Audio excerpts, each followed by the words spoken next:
तक मनुष्य शरीरधारी जीव इनका रोज का भोजन। और जब जीव ही नहीं रहेंगे तो बताइए इनकी व्यवस्था क्या होगी। इन्होंने तुरंत जीवों को फंसाने का काम किया, सतयुग को पीछे ढकेला, त्रेता का पदार्पण किया और त्रेता में सबसे पहला काम साधना पर रख दिया। सतयुग में ध्यान योग की साधना थी और त्रेता जब आया साधना कौन सी बना दी?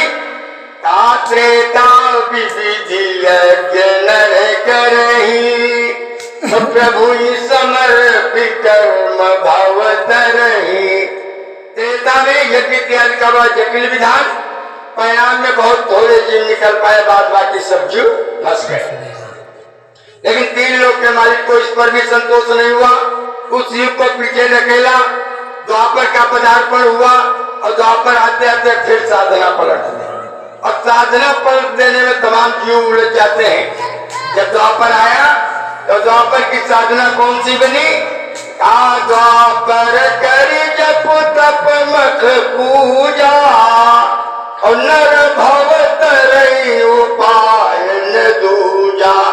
द्वापर में जब तक यह की पूजा विधान बड़ा जटिल, हो पाना मुश्किल, परिणाम में बिल्कुल एक का दुक्का जीव निकल पाए, बाकी सब फंस गए।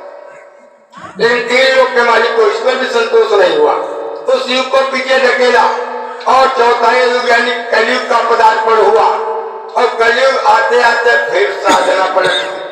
और जब साधना पलट दी तो जीव फंस गए। आज भी तुम विचार करो, देखो कौन सी साधनाएं चल रही। कोई नमः शिवाय घोटे डाल रहा, कोई विष्णु सहस्त्र नाम जप कर रहा, कोई देवी, कोई दुर्गा, कोई काली में, अरे यहाँ तक के कहा बताई भुइया भवानी और नीम और पकड़िया और बरगद और गुल्लर बचे जाते नहीं। किनकी पूजा में सब उलझ गए। परिणाम में एक भी जीव नहीं निकल पाया यहाँ से। जब एक भी जीव नहीं निकला तो अनामी महाप्रभु को चिंता हुई और उन्होंने सचखंड से संतों को उतारा धरातल पर। जाओ देखो ये जीव कहाँ फंस गए। अब प्रेमियों प्रगट संतों की श्रेणी में सर्वप्रथम महात्मा कबीर साहब धरातल पर आए और उन्होंने आकर के देखा कि यहाँ तो सारे के सारे जीव झूठी पूजा में फंस गए, वास्तविकता से बहुत दूर चले गए। स्वामी जी महाराज ने कहा चेतन हो, चेतन से चेतन की उपासना करो, कुछ पा जाओगे। और तुम चेतन पूरे 5 तत्व से बैठे, अब पूजा किसकी कर रहे हैं? 1 तत्व, 2 तत्व, 3 तत्व की। इनसे क्या मिलने वाला? अरे ये बेचारे जड़ोनी में खड़े, इनके अंदर कहे तत्व, 1 तत्व। हम नहीं कहते, आपकी किताब बता रही कि वृक्षों में एक कला होती, 2 रहती कीट पतंगों में, और पक्षी मंडल में 3 कला और 4 कला चौपायों में, फिर 5 से लेकर 8 तलक मानव दल में दिखलाती है। और इसके ऊपर हो जाने पर अवतार वही कहलाती है। मर्यादा पुरुषोत्तम रघुबर जो दशरथ अजिर बिहारी थे, तुम सभी जानते हो उनको, वो 12 कला अवतारी थे। इसके अतिरिक्त हुए जितने सारे अवतार अधूरे थे, लेकिन श्री कृष्ण चंद्र अपनी 16 कला में पूरे थे। बताइए 5 से 8 तत्व में हम आप बैठे, पूजा 1 तत्व 2 तत्व की कर रहे इनसे। और पूछो भाई इस पे पानी काहे चढ़ा रहे हो? तो कहा तो पहिया लगवा देवली दरबार है, दिनवा पानी दवाई नहीं होता है, देखना निबिया तो वैसे ही चाहिए। और सांझ के 1 लोटा जल और दीपक जला के रख जाए और लेकर ढोलकी पे बैठ गए 5-7 जनी। गाना कौन निकाले? बोली देवी ने दरबार निबिया कटाए डर जरते। हाँ बिल्कुल जरते। तो अब विचार करो, कोई मदद मांगे, जाओ पहले बेटा लेके बुलडोजर घर लौट दे जाए। फिर वो तुम्हारी कितनी बड़ी मदद करी हो अपने आप समझ लो। कबीर साहब ने कहा ये झूठी पूजाओं में क्या रखा, इसमें क्यों अपना समय जाया करती चली जा रही।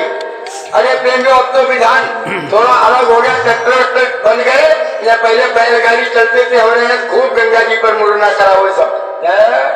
और अगर बैलगाड़ी में या ढोलके न भाई तो मुड़ना नहीं हो जान लियो। हाँ राम भर ऐसे तराना छोड़ते तो चली जा रहे हैं गंगा मुड़ना करा हुए। रास्ते में ढोलक साधे में रहा, गाना कौन निकाल दे, बोली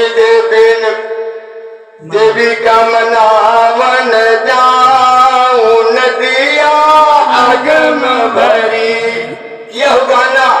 और नरवम बैलगाड़ी चल रही है, उन्होंने समझे पानी नहीं सही है पूछो, और गाना चल रहा नदी आगम भरी, और इतना परिया गड्ढा और पहिया चला गया गड्ढा, बैलगाड़ी गए उल्टे। भाई लोग अच्छी चिल्ला जावत रहे, बाबा जी का कहना है शाकाहारी रहना देख के लालुआ उल्टा करा। अरे कहीं पहले का सही करो, उसके बाद अच्छा भाई सब लोग दौड़े और बैलगाड़ी जब सीधी करवाई तो तुरंत फट उठी और झाड़े पाछा लगे। बल्कि और कहा बताइए विषय तो भगवानों जो है न्याय करेगा, ये कहीं कहा बताइए कुछ कहा न्याय करे। इनकी जो सबसे बढ़िया वाली धोती बक्सम रहा वो वाली पहले कही रहे, अब वो माटी लग गए तो कहीं भगवान अन्याय करे लग। चल हाँ बताओ काहे में भगवान का अन्याय करे कर दे, कितना बढ़िया देवी ने गीत गावत जाए और लालवा पर जो है अन्याय नहीं। चल गाँव वाला गीत गाए नहीं आओ, कहीं गीत वहाँ है देवी का मनावन जाओ की नदिया आगम भरी, कहीं जो गाँव बढ़िया रात है ये रही लालुआ पलटा बहादुर भाज पर एक सही रहे। चल काहे करे इतनी अचाकी बची हो, जब झूठ बोली हो तो कहा हुई, फिर तुम बताओ कहाँ गई। अरे कहीं हम क्या बताइए, जो बात सच्ची है वह बताओ। गंगा नहावन जाऊं लालुआ उलझी परो, क्या दिक्कत है क्या कहा है भैया, जो सही बात है तो कहने का मतलब बात तो इतना के पुजारी बनी। महात्मा कबीर साहब ने यही था कि आकर के कोई पत्थर पूज रहा, कोई पानी में अपनी आस्था लगाए है, कोई नीम पूज रहा, कोई बरगद पूज रहा। कबीर साहब से रहा नहीं गया, कबीर साहब ने दोनों धर्मों में जगहों को फटकारा। कहा तुमको ये हो क्या गया, चेतन देवता तुम्हारे घर में और उसको मांगने पर पानी नहीं मिलता, और पूजने क्या जा रहे हो बरगद, ये तुमको क्या देगा। कबीर साहब ने बड़े प्रेम से समझाया। सभी लोग प्रेम से बोलो जय गुरुदेव। अपने यहाँ एक व्रत भी आता है, वो वाला भैया सजाए के 12 बजे तैयार के दोपहर। अब ये क्या ये व्रत पढ़ते तले मुरानु भी लागे कोई जात हर हुआ, और बेचारे के लागे कब हुआ तने हर छोड़ी खाए जो हर माँ दुआरे रखे। अब सोचने एक लोटा पानी और घर पहुंचे तो देखे जाए तले ये बढ़िया वाली साड़ी बन चुकी रहे, और बेचारे देखे घर में श्री देवी ठारी। अब लागी तो लग है लेकिन हिम्मत नहीं पड़ रही कि पानी कैसे मांगे। बड़ा डरा कहा लाए कबला एक लोटा जल मिल रही है, कहीं लागे ढोका से मरी गो दुआरे सरकारी नल लाग रहा है, वह मरी गए होते जाके।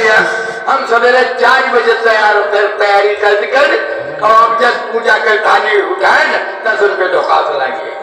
कबीर साहब ने देखा वहाँ भाई भाग्य तो तुम्हारी पूजा बहुत बढ़िया। कबीर साहब लिख रहे प्रेम से बोलो जय गुरुदेव। बट पूजय पति से रूठी फिर बट पूजय पति से रूठी फिर बट पूजय अपने पति को पानी न देवई, अपने पति को पानी न देवई। देवी देवन का पूरी करे बट पूजय, देवी देवन का पूरी करे बट पूजय पति से रूठी फिरे बट पूजय, बट पूजय पति से रूठी फिरे बट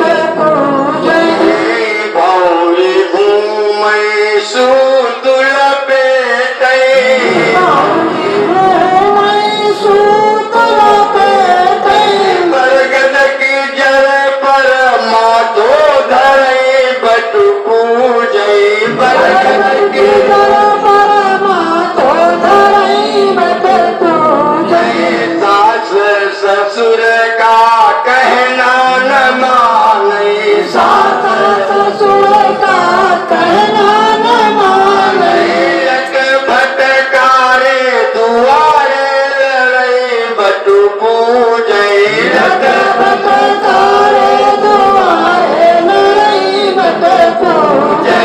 कहत कबीर सुनो सब साधक, साथ कबीर सुनो सब साधक, वही नारी नरकन माँ पर बट पूजे, वही नारी नरतन माँ परई बट पूजे।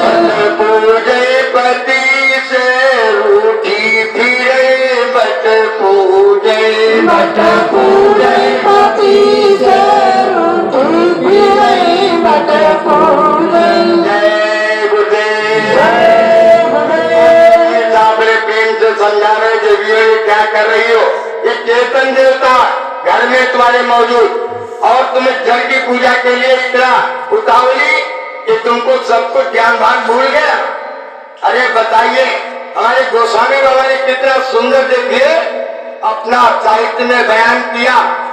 कहा पति अभी आवाज लगे बताए दो तो कौन करती, अरे पति तो वही सोहग ही जो उसकी पूजा कर जाए, पति वही सोहग चाहिए। अब पहले बात समझो गोस्वामी बाबा क्या लिख रहे, पति कहता भी का वृद्ध रोग बस और जल धनहीना और अंध बधिर क्रोधी अति दीना, और ऐसे पति कर दिए अपमाना, और नारी पाव जमपुर दुख नाना।